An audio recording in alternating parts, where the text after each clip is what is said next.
Bitcoin, crypto, morning tea. Hey. Good morning, everybody. My name's Pianomattyb. That is Scaramucci's. This is your morning TA. A brief glimpse into the crypto markets where the sun's shining, where the wind's blowing. All the humble opinion of this piano. Zamboni, bring on the data. The FOMO index has inched up to 16 from yesterday's 10. Bitcoin dominance, 59.7%. 24-hour volumes, 169 billion. The overall market cap, 2.66 trillion. Give or take 100 million. Well, the streets, they are covered. The fear is real and unparalleled as the price continues to exercise its normal bull run pullback. But we talked about this, so it should have come as no surprise to anyone in this boutique community when Bitcoin price action, well, she had a little dump. Out of this bearish vortex, this head and shoulders pattern, we find ourselves flirting with once again, which does have a price probability of 80K. Shut your mouth. But it's the humble opinion of this piano that a full reset to clear out all the market demons and short-selling leveraged ghouls would be to retest and find support at the goldenest of golden ratios, the Sigety 1.8% fib way down at 80K-ish. Snap if. And I say if we don't see the market turn up, well, we can see continued downward pressure to our channel of dissension support, which is way down at 80K-ish. Lord love a duck. She didn't do just that.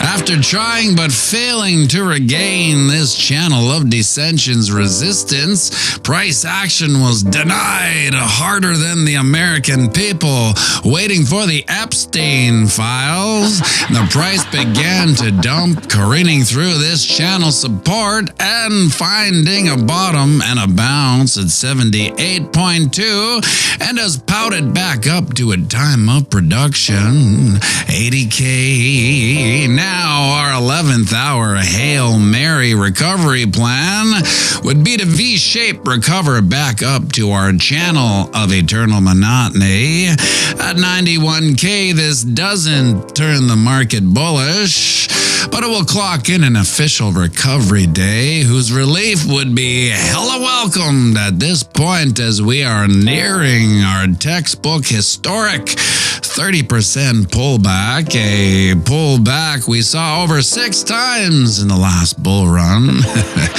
Now to check that 30% box, we'd have to see another dip down to 76K-ish, which at this point is a hop skip and a bearish jump down of about 4%. So the end is near, my friends. Now over on the ding dong, you can see we have broken underneath the 200 moving average, a metric we haven't seen since we came out of the summer bummer back in October 2024. What I'd like to see today would be for price action to get back up and over this channel of eternal monotony support, now acting as resistance at or above 87.3. Again, it would not make us necessarily bullish, but it would suture the wounds and allow for some healing. Quick look at the Wookiee. Sees we have broken through the goldenest of golden ratios, the Siggity 1.8% fib at 81.6, and are eyeing that 76K reset level, which is also the 78.6% fib, so the math, she's adding up and pointing out a perfect bottom, but alas, the market can dish out more pain than any normal investor can handle. That's why they drown in low-yielding bonds and mutual funds, watching their lives, well, slowly melt away. And to put it into perspective, with this textbook dump we've seen many times during past bull runs, we are still up 50% from last year at this time, which would be a normal investor's most incredible year-over-year return that they'll probably never see, but they can dream. Would you look at that, my friends? The sun's up. It's another beautiful day here on Planet Earth. A day none of us are guaranteed. We're not guaranteed these days. Yeah, we're lucky enough to have them anyway. So get out there and knock them dead. And remember, we're playing the same game as our psychopathic elected lead. And that's right, it's the long game. So zoom out and have a fantastic day.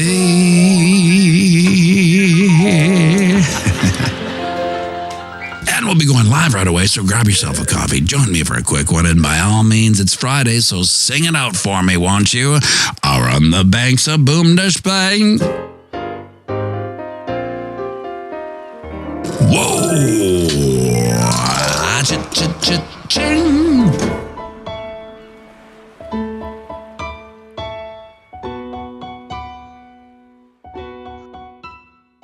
Is the bull run over, Drew? That's the question in everyone's mind. Is the bull run over? Oh, man. Yeah, I know. It's honestly, like, I love these days. I'm buying so much crypto. I'm unhinged, man. I'm unhinged. I'm having a hell of a time. And you know what? Like, I don't consistently DCA, so when these times come, I'm over the moon. Holy smoke, Carl Elder. Well, thank you for the 5 pianomattyb memberships on a Friday morning. Much appreciated.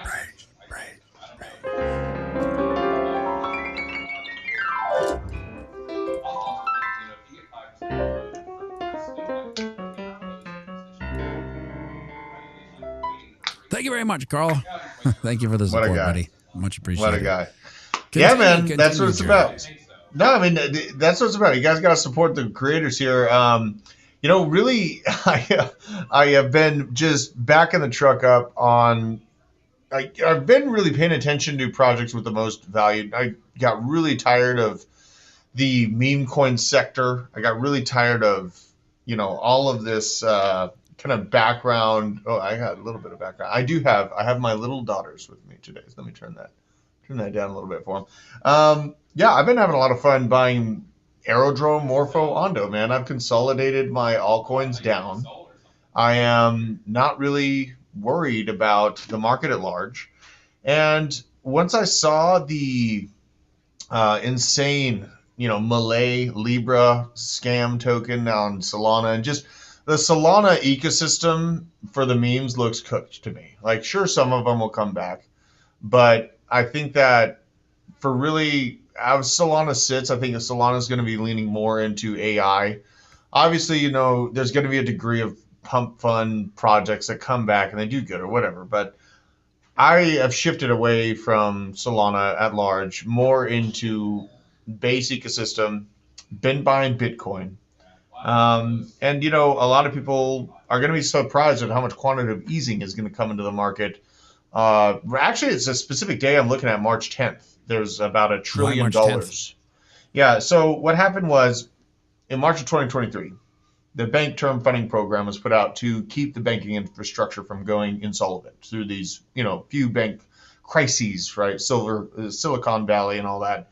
What it was, Bank Term Funding Program was an emergency lending program that was given to banks in the United States so that they wouldn't essentially crash. They wouldn't fall under their own weight. And what happened was the Treasury lent out trillions of dollars to these banks on the assumption that the commercial real estate that they were sitting on in their portfolio was of the evaluation that it was not currently at. So what happened was commercial real estate dropped from, let's say, $100 million location down to $60 million valuation at the time that they needed the loans. What the Treasury did is like, you know what, we're going to give you credit for it being $100 million location instead. We're going to give you the benefit of the doubt that things are going to turn around.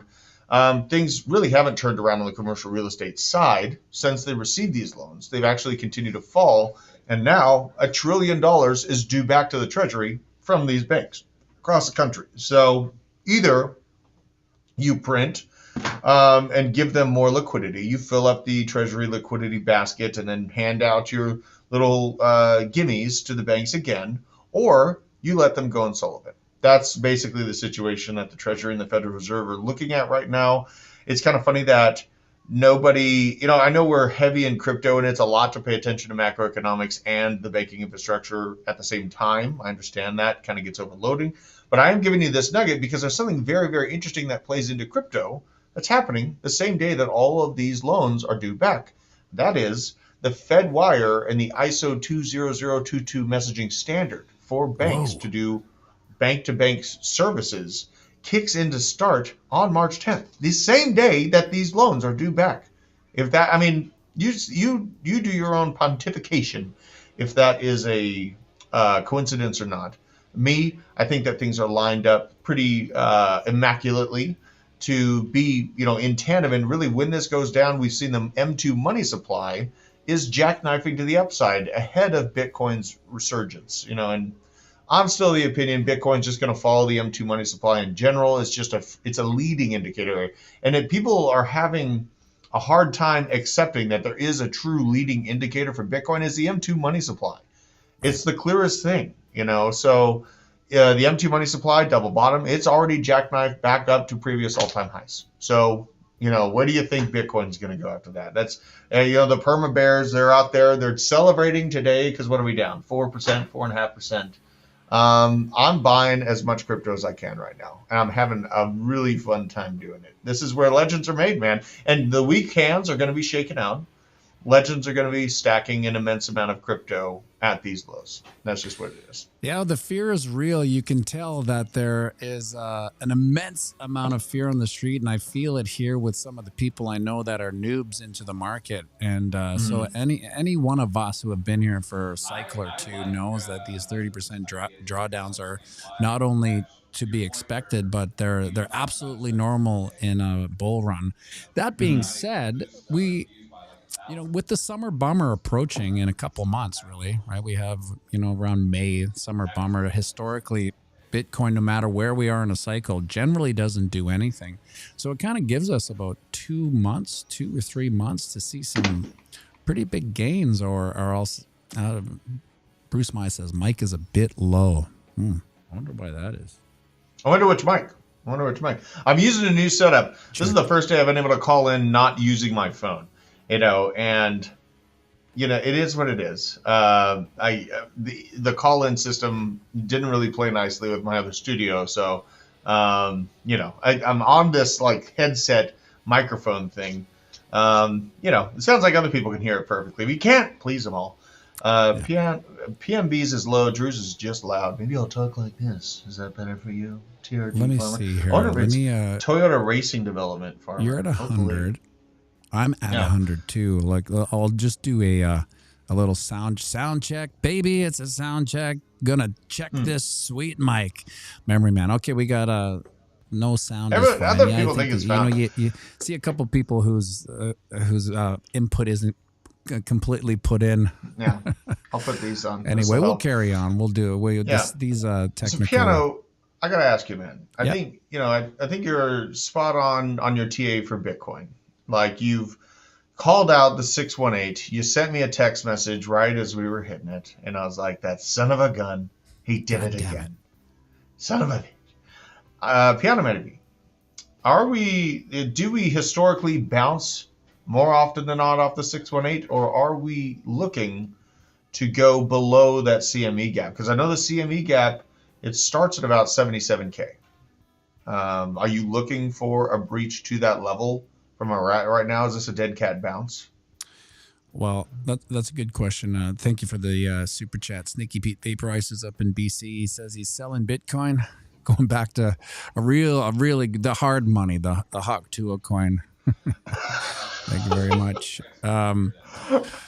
Dude, I know Nicole people that are says, actually doing that, great. bro. Thanks, much love, Nicole. I know people that are buying it. Something a little more pronounceable for the creators here. You know, when Nicole, she watches your channel a lot too. It's you see her comment, and you're like, oh, there's a comment from. Taking a deep breath, Nicole Ministator, aka Queen of Me. Yeah, 100%. I've met Nicole a few times here in the office too. She's come down and been on the shows. Very cool people. Does she live in Georgia? Dude, I don't know exactly where they live. They're all over the place. They're in Greece. They're in Florida. They're all over the place. I haven't really. Yeah, back to your question about the 61.8% fib. It really is, to me, it is the macro reset for the weekly. Now, we'll always generally bypass it on the daily or the 4-hour chart when we're making massive moves in trends, right? When we're just kind of going up and down, or we're mega bullish or bearish, we're just going to blow right through it. But the weekly is where you can really grab like your understanding of where we are in whatever downtrend there may be. And you can see here, look at this, we are right on it. So we wick down underneath. This 78.6% fib here is basically the CME gap, right? But what you know what the market likes to do, it likes to, so essentially there's all a bunch of smart cookie traders that have been buying courses on YouTube, learning how to trade, and they're like, well, I'm going to put in my entry right here at 75.5 or at the 78.6 or the CME gap, right? Now the market makers know this, so they're gonna. I wouldn't be surprised to see a wick down just to get those stop loss outs, and then immediately bounce up. So generally, on this monthly chart too, you can see the 61 is at 76. So it's, I mean, that would be the biggest macro reset is on the monthly chart. You know, but the funny thing is about this monthly chart I was looking at today, I didn't put it in the video, but this candle here, this devastating red devil here is a so far it's a 20% candle. Now it'll be the biggest red candle in this bull run for sure. And then I was taking a look at the old bull run, you know, of 2021. Let's get it here. This massive first peak candle closed at 36%. 36%. Okay. We're at 20%. So you can imagine at a 36%, let's say the candle closed at 36%, because hey, anything's possible. We're in crypto. We could have some ridiculous news that all the quant bots start selling their algos. But let's just see what a 36%, just so we have reference to what real pain is. 36% candle close. I like Hudson's. 65K. Oh my God. And that would be underneath our first peak, right? And if you now, Drew, you understand this, that would make sense in the Bitcoin market to go to wreck everyone underneath the first peak, because that's when you see the massive speculation or massive capitulation by most noobs, right? So like when I say noobs, I mean the people that kind of got in, I would say 80 to 109 right now. Dude, I think entry pain. I think noobs are even at this point people that bought the top of last market. Like the mindset of people that bought the top of last market and now they're seeing this pullback, even though they went through that massive amount of consolidation. You know, there is, I think in order to not call ourselves a noob, we have to have seen multiple cycles from lows to highs, multiple cycles low to high. I agree. Because that's where the whipsaw really is. And like, you know, a lot of people, it's a short-term mindset. And I understand they've been here for a few years, but it's like, I still consider like the amount of capitulation I've seen over this pullback as a reminder to me at how many people are capitulating their bags straight into the hands of BlackRock and all these others. That are just, these massive organizations are going to take control. And this is just a front end highlight of the volatility to come. Like, as things get into the mid hundreds, and in my opinion, near 200,000, potentially even beyond that, I'm still of that opinion, we're going to have $10,000, $20,000 swings on a day. That is going to terrify people. So, I mean, where I sit it, I'm buying products with value. I'm not speculating on the meme coin sector by any means. And really, Solana is the biggest question. I do see Solana's bouncing back. It's at $142.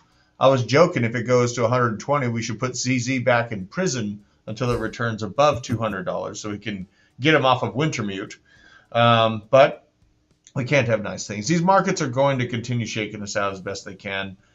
It's just about who has the strength to really hold through that. And really, we're at the time, it's not like last market where you could just throw a dart at the wall at whatever altcoin, and that altcoin will do 10, 20x. We're not at that point. We have seen, granted, pumped off fund has slowed down, but we've seen millions of tokens be created. There's a lot of hot air. And a lot of people say, oh, all the value is distributed amongst all these. Wrong. That is wrong. There is millions of coins that are sitting at a 20K lock liquidity and a 20K market cap that are never going to return. So when they say it's spread out amongst the millions of these tokens, and it's, much harder, it's to a degree you have to, sorry, I got a hiccups. You got to find products that have actual value. It's very, very, very key right now.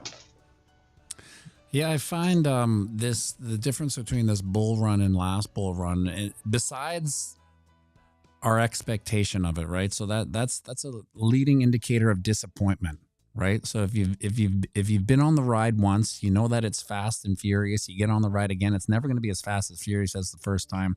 But I find what I've noticed, and I'm not really. Since 2021, I'm not a Bitcoin maxi, but I just stay out because I find it's the altcoins. I call them only coins because they're kind of like the OnlyFans type of industry where it's a continuation of the fiat paradigm. Really, just human beings coming up with ideas and printing coins into oblivion and changing at will. Now, obviously, there's some value in some for some. I just haven't really seen it, and I'm not on that train. But you have seen tremendous upside to some of the only coins that you've purchased. Yeah, I mean, it's about, again, it's time in the market. Like the list goes as follows: it's Chainlink, Ondo, Aerodrome, Hiccups, and Morpho. Hiccups is not a ticker, just so everyone knows. It is what I'm currently dealing with here. But there'll be a meme coin by the time this stream's done. So yeah, I mean, because usually I'm a Bitcoin maxi, but I'm in the season where I'm stacking altcoins. It's Chainlink first and foremost. Chainlink is my equivalent of a Bitcoin of altcoins, and it's doing well for me. Now under that. Drew Thuff's unbelievable, Nicole Ministator. So Chainlink, Aerodrome, Ondo, and Morpho. I'm very concentrated on those.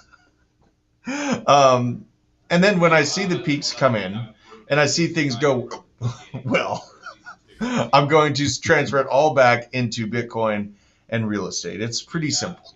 Shout out to Ninja Fourth with the super chat too. Give him the Doge. Shout out to you, man.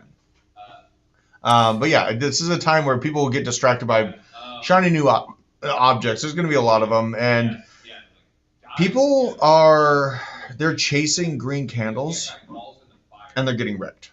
Even great researchers, they see this hot new chain with high transaction throughput, and a lot of big backers like AA16Z. I do warn against that. Because what we're looking for is health on a shelf. We're looking for that original pump. Wow, things go great. Some consolidation, a little bit of calm on the price action, and that's where I get in, right? If Drew can power through the hiccups, he can power through it. That's right, baby. You know, I don't know if anyone, I've powered through quite a bit over the past few years running the blockchain basement. I mean, we went through a storm of FUD against our channel, literally even having the right to exist. It's still going on. Dude, we're crushing it, bro. We have I think we have one of the most viewed shorts in crypto. It's hit 25 or 26 million now. Wow. And people are underestimating my channel hard. They're underestimating the power of crypto hard. And they also underestimated us when we said it was the bottom at 16K. So, you know what? People are going to continue to fade. It's fine. I don't care. We keep moving forward. And I have a rock solid team. And we are very, very honest about the research. If I see a project dying, I tell people, I'm like, the TVL is leaving. The excitement is gone. The use case is gone. And it's time to move on. You know, there are projects like that. And so I think just being, now ticker hiccup is out there. Maybe, bro. Maybe. It's just because I'm so excited. I feel like I have the hiccups because actually I'm a little excited. But these are the days where I come into the office and I'm not just covering, making sure the bull market's still on. I'm like, this is hammer time. This is hammer time. It's time to go. And really, people that are fleeing right now, they're trying to consolidate and hide from the weather of the storm in the weather of the markets. This is where legends are made, man. I don't know how else to say it. It's clear as day. We've had a massive pullback, red across the board. And one thing that is in my mind, is Ethereum. Ethereum's got so many routes around it. A lot of things are up on, Carl. Oh my. I am, wondering how much price velocity Ethereum has. I'm not worried if Ethereum's going to keep existing or if the tech is sound. I'm worried about the price appreciation expectations that people have for Ethereum. So, is there a world or a simulation where Ethereum goes bye-bye? I don't think so. I think Ethereum's going to continue to be utilized. But really, there are so many layer 2s built around it, and Coinbase has essentially captured Ethereum with base chain. So now I got a question for you, Drew, because this is and I think if anyone can answer it, it's you. Is because I don't spend enough time in the only coins industry.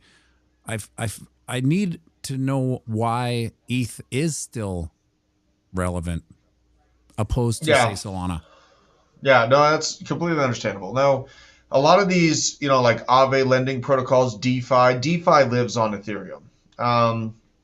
And DeFi is not dead. Actually, I think we're going to have an institutionally driven DeFi. So honestly, I've hinted at a treasury-driven DeFi movement at some point over the next 10 years here.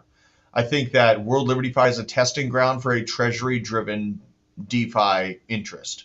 And really, Ethereum, it's going to keep existing because DeFi is going to keep existing because they're going to continue to develop protocols to earn yield off of assets they're sitting on.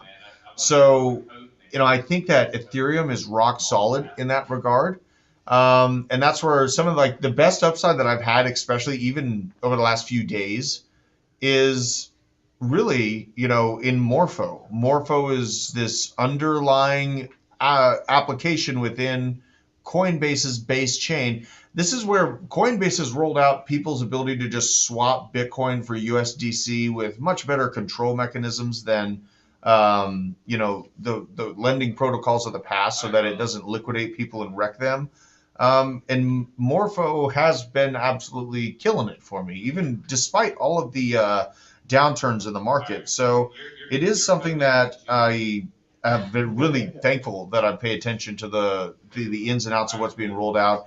And I'm leaning into it even more. Like I did say that it's a strong project, even all the way from $1 to it went up to like just under $4 or something. Could you shut that door for me, Isaac? Yes. But essentially, Morpho is the lending chosen protocol for the base chain.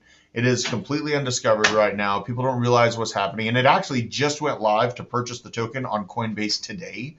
I have been pretty consistently paying attention for that when it's going to be available on the main chain it's going to be utilized on, which hasn't been available till today. And I think, it's going to be a very selective bull run. And also, we're not even talking about something very, very key here is we haven't seen the appointment of Paul Atkins to actually lead the SEC. That has not happened yet. So when I do see that happen, I think RWAs are going to be even stronger. And the RWAs that are going to benefit the most, Ondo, Chainlink, the bigs. RWAs, and even Aptos is kind of a sneaky one within that. I don't own any Aptos. I'm in and out of Aptos every now and again. But, really who I see dominating RWAs as things sit right now is Ondo. An easy way to fade good projects is to just look at what World Liberty Fi is buying. So, there is that. And everyone, like I see the EDGES, the ETH, old, slow, dead tech. It is old.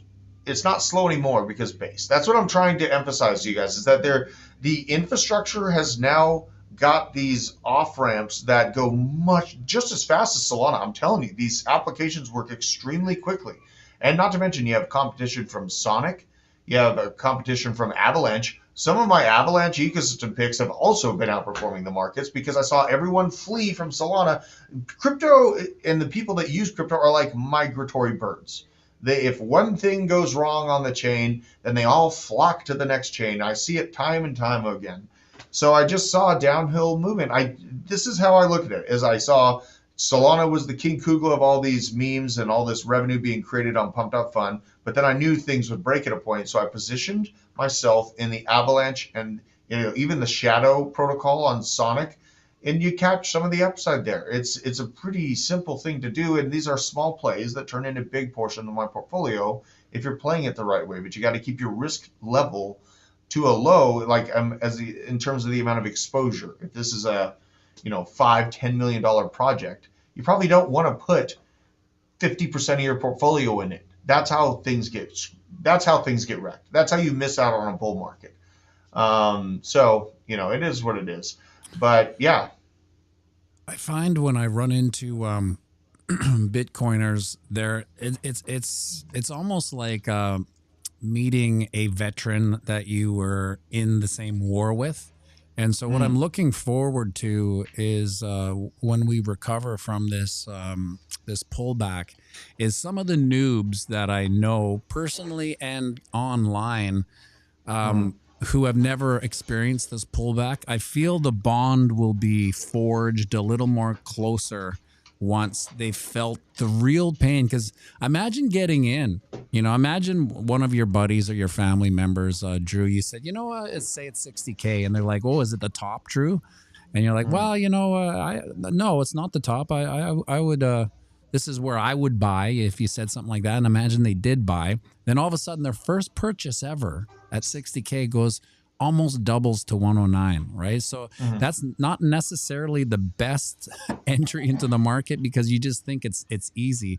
So for all these people experiencing the pullback now, this is where you become the soulless Bitcoin hodler that you see online that generally cares not for the bulls nor bears. Like we've seen this at 10K, we've seen this at 20K, we've seen this at 60K, right? It's the same thing, repeat and rinse and repeat. And imagine when it's at $1 million, we'll be thinking back, well, this is what happened at 100. We're all, crying our eyes out because we dipped under 100. What do you say to the people that you've talked to, your friends, your family, even, people online, when they're getting the cold feet on this pullback?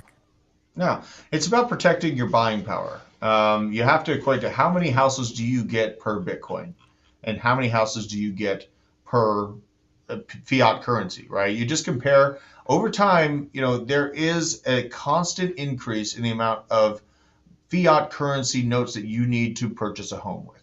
And now, as we see the markets moving on, it takes less and less Bitcoin to get that same home with. And you can't live inside of a Bitcoin. You can't live inside of altcoins. But what you can do is store your buying power in Bitcoin and utilize the altcoins to increase your holdings in Bitcoin and expand your real estate holdings. And for anyone that doesn't have real estate right now, I really, really think that it's an important time to lock in. We are going to see some, haircuts in the real estate market, I think, over the next few years here. I think that the massive upswing that we saw in the COVID real estate run is coming to a cool. There's going to be some haircuts in that. And what I will emphasize is that we are positioned well within Bitcoin right now, within altcoins. But holy God, please, for the love of God, get yourself some land. I mean, Ninja Fourth bringing it up, buying land is good too. I think it's a necessity. I don't think that buying a location in the suburbs is really the right move, honestly. I mean, maybe, someone can talk me into it. I love being at Starbucks or whatever, but if you have the ability to be your own bank and hold your own Bitcoin, not rely on a custody agent to do so, if you can produce your own food and you can produce your own security and your own safety for your family, those are the three pillars of what it truly means to become sovereign from government institutions and to really protect your legacy for the long term. This is the time to lock in. This is the time to lock in generational wealth. It's up to you to pay attention to the markets and be brave enough to move forward.